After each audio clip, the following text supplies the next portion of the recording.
Kate. Welcome to Parental Narcissist 101. Thank you for joining me. And if you haven't subscribed, guys, please do. Don't forget to like and share. Thank you so much for subscribing.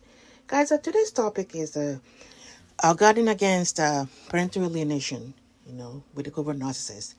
Guarding against parental alienation with the covert narcissist, because this is one of us, you should know by now, this is one of their main tools to use to divide you, separate you away from the kids that they themselves do not want. They're just using them to get at you. So how do you, make an effort to do this? And hopefully they haven't started doing this, as is the case. They normally start doing this way before you notice that's what they're doing. Okay, they already start, messing things up already, swaying the kids one direction, even while you are not aware of this. You don't think that's what they're doing. So one of the things that you need to do is to make sure that the kids are united, because they try to divide the kids. And how would this affect or help them with this parental alienation is, you guys know when there's chaos everywhere, things happen. When people are not united, that's when crazy things happen. But, if they have the kids, divided, where they're going against each other, it's easier. It's easier to carry out this crazy thing of, separating you, causing that rift there, because it's always, the madness is always going on. The toxicity is already in there. So the chaos is there. So it's easier to have the kids going off against the other parent, because, they're we don't really like each other in this house. So, hey. So it's easier to get that, achieve that if the kids are not united.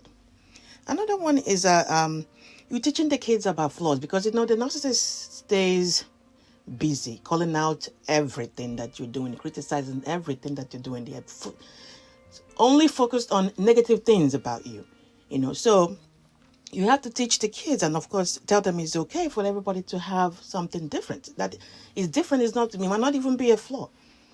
Nobody's perfect anyway, but it's okay to have things that are not, it's not for everybody. So it might be Kate is not the kind of person that walk into a room and, is warming up to everybody, hee and everything. That might be, Kate might just want to come in and sit down and just kind of observe everybody, versus Ben that just come in and, he's the life of the party. He's here, everybody's liking him and everything. That doesn't mean that, Kate's way is wrong or Ben's way is wrong. So, but the narcissist will use this kind of things to make it like it's a negative thing. So it's something that they criticize. So with time, Kate becomes the snob, the one that doesn't like anybody, the one that hates everybody. But that is not the case. So you teach the kids that, the people have different personalities, people have different qualities. That does not mean just because they're different, So you teach these things and leave these things in your household, that just because people are different does not mean that, okay, this is bad, or this is good, or this is better. It's just how people are, and they should be allowed. We're not all the same. It's kind of like the fingers on your hand. None of them are the same length. So everybody's different. Another one is and I said this before, if, you have more than one kid, not that you have a favorite child, you're not supposed to have a favorite child, but you might have the child that you connect with more, or because your personality is like their personality. So you guys can understand things immediately before or faster than, you with other children, because, they're like you, they think like you. And that's happened. That doesn't mean that they're your favorite child. It just means that the child that, has more of your personality. Like I said, we as parents should not have a favorite child. Even if you have a child that, like I said, get along easy with and everything, other kids should not know that. The other kids should not know that or experience that or see that. They just know. Like in my family, me, my mother, and my younger sister have the same kind of personality, so they kind of understand things the different way than some of us are. I mean, we joke about it. It's like, oh, you got to give mom and my sister this time, they're going to think it this way. It's fun. We understand that. And at no point did my mother make it feel like just because you guys don't, process things the way I do means that, you're wrong. No. So that's kind of how it is. So if you have a child like that, you have to pay attention that that you don't show that is any favoritism towards that particular child, because the narcissist is going to capitalize on this. What are they going to do? You're going to make it easier to control the rest of the kids, because all they need to do is, see, Look, does she do this for you? But she did it for Kate. Does he, take you out over there? But he did it for Ben. So it's easier to do that once they figure out that, oh, this is your favorite child.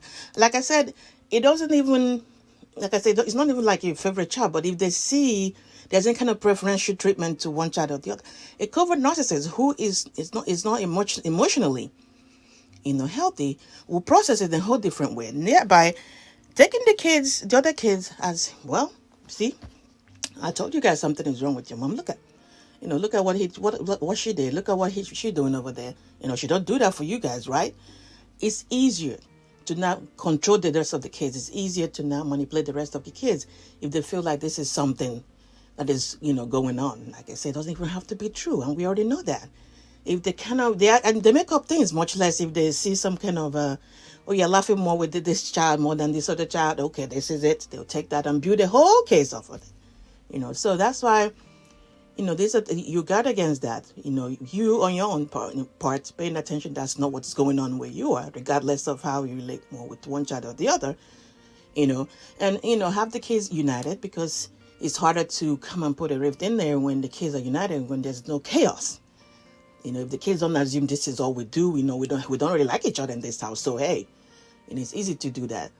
So, guys, a narcissist will use this as a tool to get at you. And not because they really want to have the kids with them. No, of course not. We know that.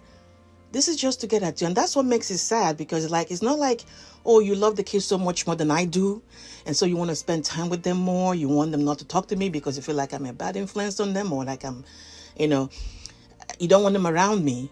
But that's not the case. They don't want the kids, and because they know you do. Because they know you do, or because they know that nothing else probably will hurt you more than having your kids away from you. They put all the effort into this. And of course, they don't care about the children. The kids, they collateral damage. They don't care about their feelings. They don't care. They want to talk to their mom all day. They don't want to call, they want to see their dad every now and then. No. You are the target, and they're just collateral damage. All right, guys, get a hold of your mind, and everything has to fall into place. Please like and share. Take care.